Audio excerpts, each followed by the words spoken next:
Hey everybody, welcome to another episode of Director's Commentary on Wolfpack Hustle. I'll keep this short. It's really good to see you. I'm so glad you are watching these and I hope you're enjoying them. That being said, let's dive right into it. Thanks.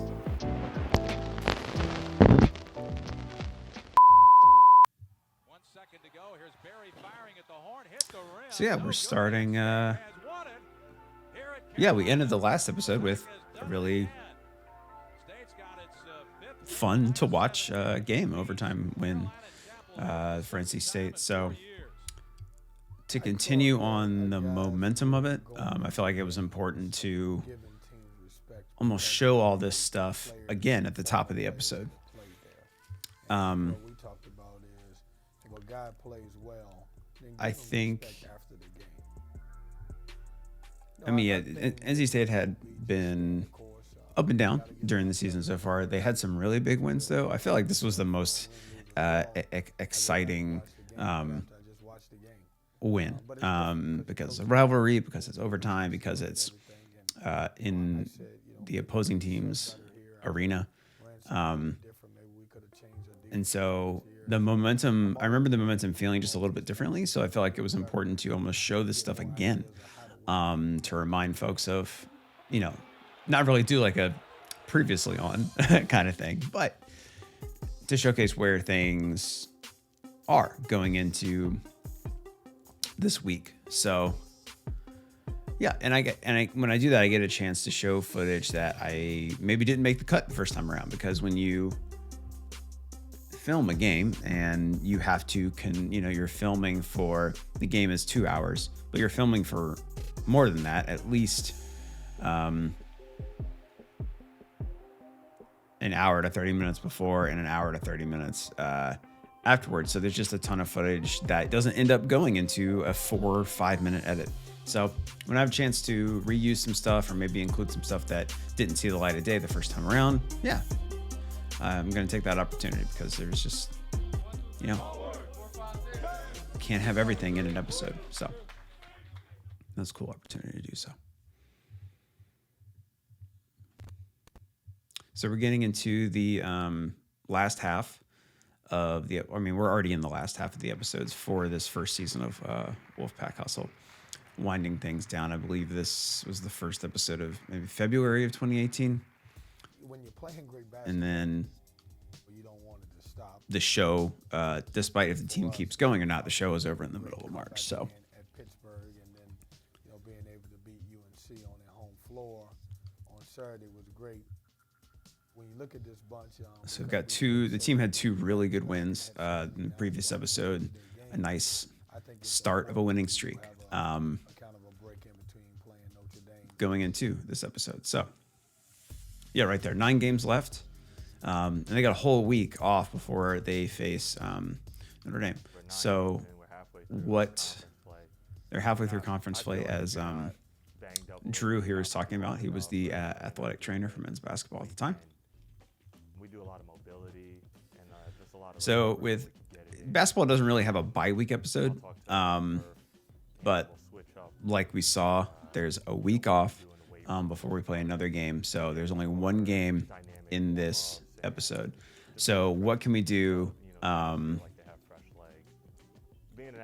to fill the time? What stories can we tell that are interesting? So one thing, trainers always, I feel like they need to be spotlighted, because they're working with the student athletes on a level that isn't like well known.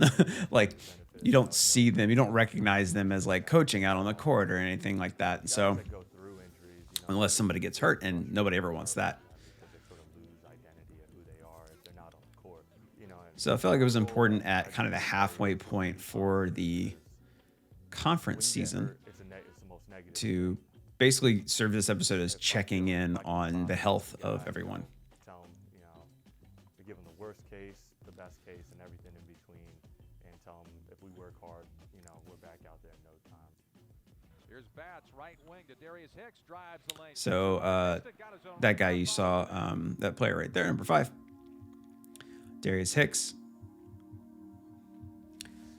towards the ACL, early in the season, we didn't get a chance to really showcase a lot of his highlights because when I start making this show, or the episodes start coming out in December. The Battle for Atlantis tournament, which is where he hurt himself, happens in November, so I don't get a chance to really kind of cover that. We have like footage of him playing down there, obviously, and some preseason stuff, as you see right here, or some early season stuff. So I'm usually not in charge of filming that stuff, but luckily we've got some videographers that work in house at NC State that are able to capture some stuff when I cannot. So we take this opportunity of an episode to check in on him and see how he's doing. And then in conjunction with that, we're talking with Drew, the trainer. And so it's kind of a unique, especially Darius is like the one guy, if I remember correctly, during the season that had a really long-term injury. And so he's spending the most time with Drew during the season. So in a way, kind of felt like a package deal, but in a good way, because you get kind of both sides of the relationship. You understand where each person is coming from. You understand what Darius is trying to overcome. You understand what Drew is trying to do with Darius, as well as his job for working with all the student athletes under men's basketball. So we did a similar storyline in during the football show, and I will do similar storylines when a player is met with a season-ending injury that will potentially not be that part of their body will not be 100% ever again. Might get to 99, but it will never be 100%. And so it's always kind of interesting, I think, to really check in and ask how these guys are doing, like mentally and emotionally, because they're doing something they love and then they get hurt and they can't do the thing they love. They can't do the thing they feel like that gives them like possibly the most purpose in life. And so when that thing goes away, how do they handle that? Do they overcome it?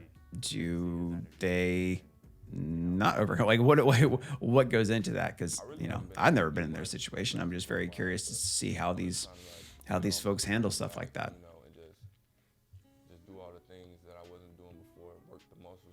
Filming guys doing rehab exercises can get kind of tedious, but at the same time, it's usually just them you have to worry about filming. So you have kind of this focus on the individual and what are the different things that I can film in order to showcase the work that they are doing.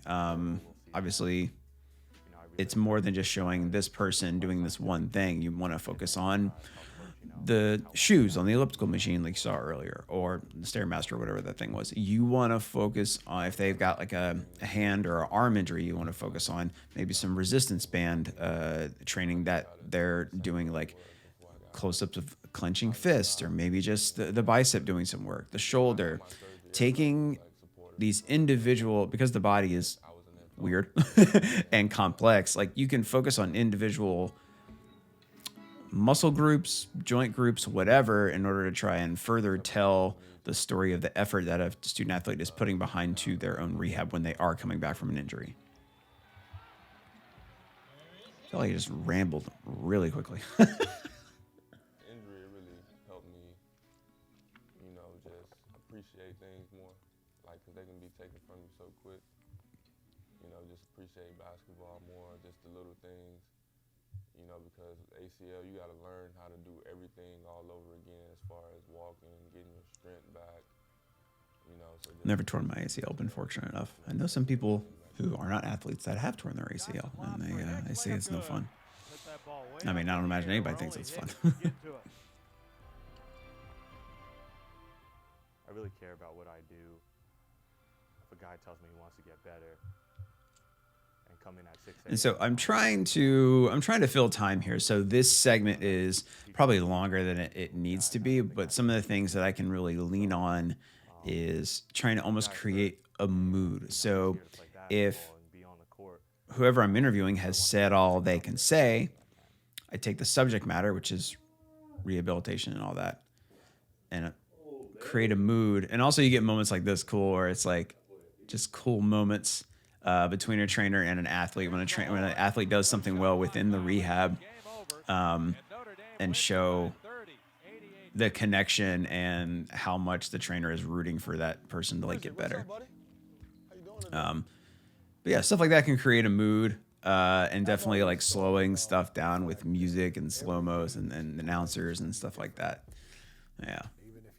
So we've got, starting this next segment, we want to kind of a brief flashback to a pretty bad loss that NC State had against Notre Dame at Notre Dame. I think it was like 30 points or something like that. But now we've got NC State. You're trying to develop good habits. You're trying to develop a culture. We've got NC State playing Notre Dame again, but it's in Raleigh. It's at PNC Arena, and it's been a while since that first meeting between them. So I wanted to kind of show that flashback of like what had happened, like the result of game one, and also the fact that this team is now doing really well. So we're basically setting up a possible storyline where, okay, are things changing? How have things changed, if they have changed? What do we do? What's next? Are they getting better enough to? Are we setting up a win? Are we setting up a close game? What exactly are we doing? So kind of a little bit of a tease there.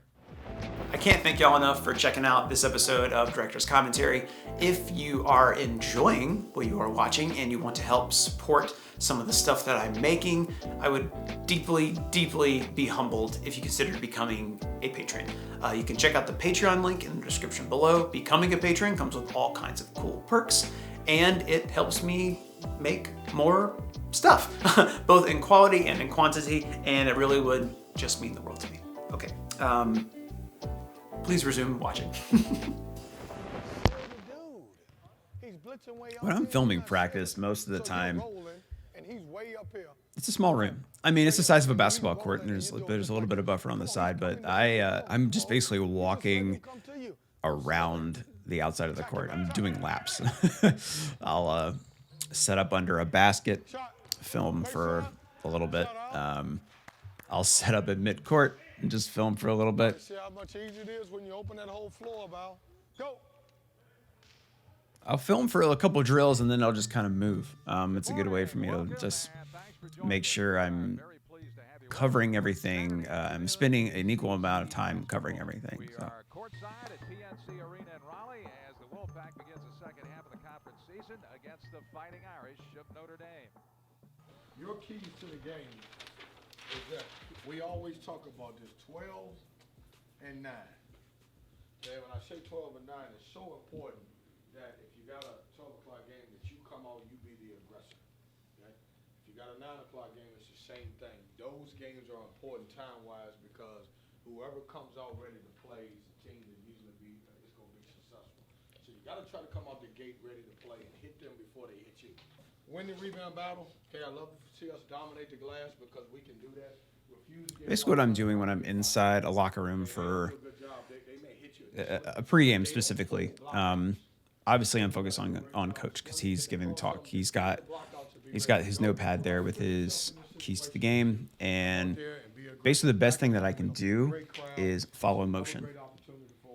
So as Coach Keats is pacing, I'm following him pacing. If he goes over to the notepad and flips the sheet up and he's pointing to stuff on the pad, I will stay on the pad to showcase what he's pointing at. And then as he walks away, I won't immediately follow him after that because I want to give the viewer an opportunity to fully see what he has written down. And then I'll kind of wait a couple seconds. It's more of a feel thing, but I'll wait a couple seconds and then I'll pan back to him. It's my camera. I want to mimic a natural human eye. Like I want to follow where things are going. Same goes for some little things. Like if someone is really talking with their hands, a lot of times I will focus my camera on the hands rather than the individual whole person that is talking. I'll kind of pick these the parts of someone and focus on that. The same way like I was talking about with focusing on Darius Hicks when he was doing rehab, like I can focus on the feet, I can focus on the hands, I can focus on the little individual parts that make up the whole.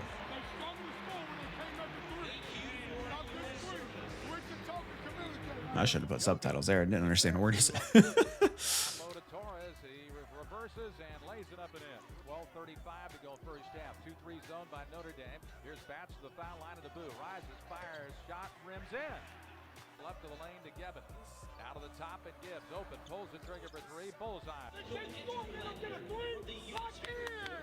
Left wing three on the way. Off the back iron, no good. Beverly with a rebound. He'll put it back up off the glass. I love a bank shot. Back to Johnson. Johnson It's always fun. traffic. Whips it to Beverly. Open, pulls the trigger for three. Bullseye for the right side. Against Abu. He muscles in, backs him in, turns. He looked like he traveled, and he did. It's important when you're filming defense. Your natural inclination is to follow, like I said, follow the action, so follow where the ball is.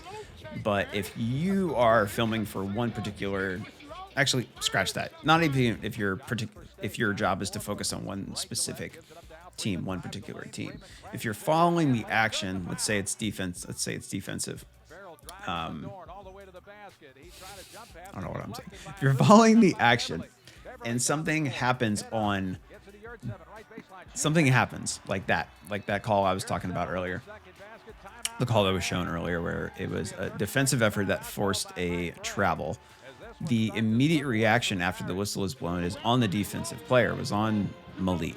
He was celebrating. He was excited. That is the type of emotion you want to pay attention to when you're filming stuff like this. You want to pay attention to where the emotion is. Now, a lot of time it can be a split-second decision.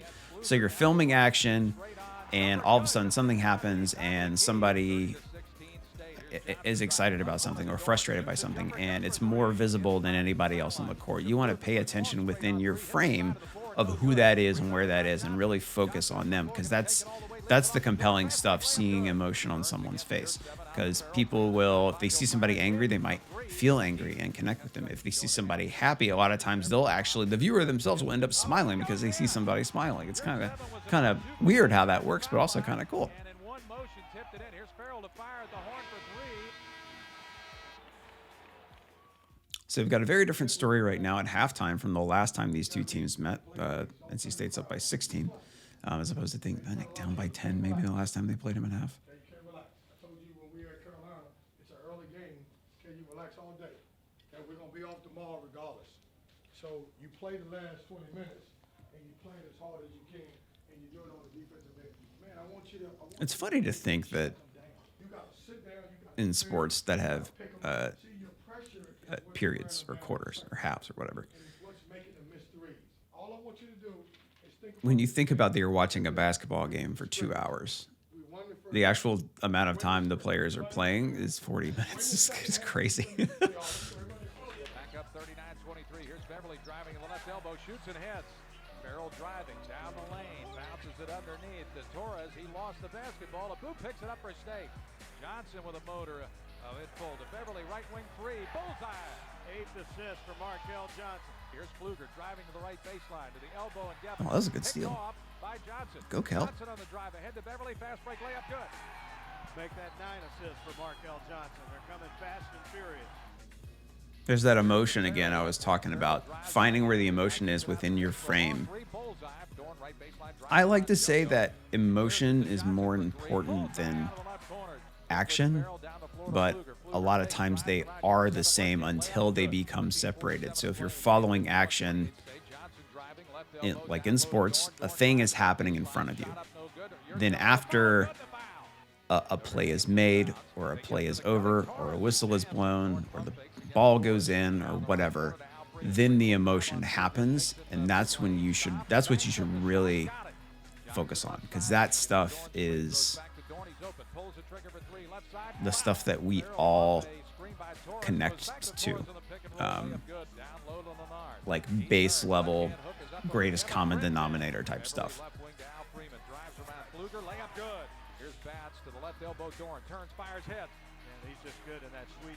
Man, it's basically NC State highlight reel in the second half. No, well, there's a layup. Oh. Notre Dame's trying. Ooh, nice land one. This is the best example of when to focus on emotion is those plays that are like and ones. When a player gets fouled making a bucket, they're immediately going to show some reaction. And even if they don't, their teammates are because they're excited for them.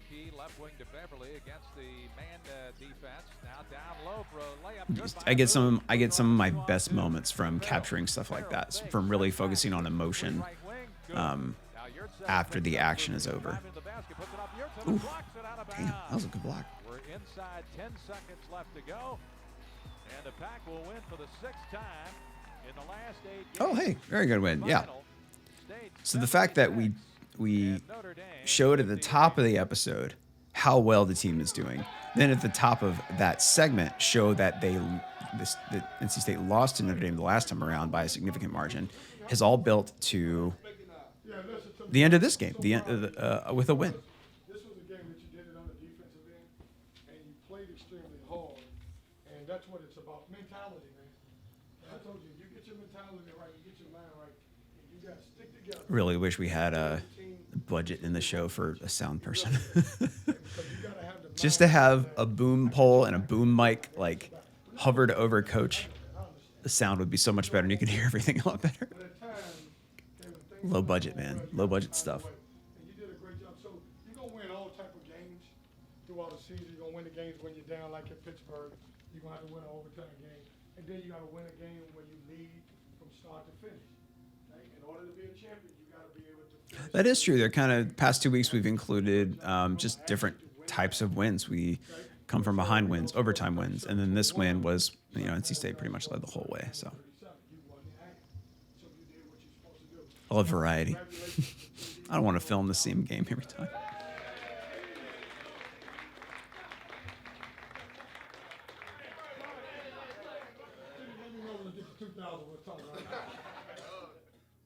I've always said this with this group in year one. A lot of mistakes I made as far as graphics in that section, and just still getting used to stuff where I have a set rule about where I place lower thirds or subtitles on the screen. And a lot of times I forget I have to use these sponsored lower thirds. Previously had been known as billboards at the top of the episode when the show was a talk show, but now I just use them as lower thirds. But I've got so much, and I have the logo bug in the bottom right corner. So, and I've got so many things I have to layer. I get lost. Not all the time, but there are instances where it happens where there were like 3 graphics that were just overlaid on top of each other, and I was just poor. I should have done a lot better with that. So when you win, don't make it tough on yourself. You got to learn how to enjoy it. I think that's important. I think you got to have a great balance when you're a coach, because the highs are so high and the lows are so low. A little Bon Iver in the background. Hard 1, 2, 3. Okay, good episode. Thank y'all so much for watching today. If you have any comments or questions about what you saw, please feel free to leave them in the comments section, and I'll get back to you as soon as I can. If you enjoy these videos and you want to stay up to date on other directors' commentaries or other videos I do put out, go ahead and hit subscribe, as well as ringing the bell so you get a notification every time I do make something new. And if you want to further support the stuff that I'm making, I would be so humbled if you considered becoming a patron. Becoming a patron comes with all kinds of cool perks, even outside of director's commentaries. Yeah, but that's about it. Thank you again so much for watching, and I'll see you next time. Bye.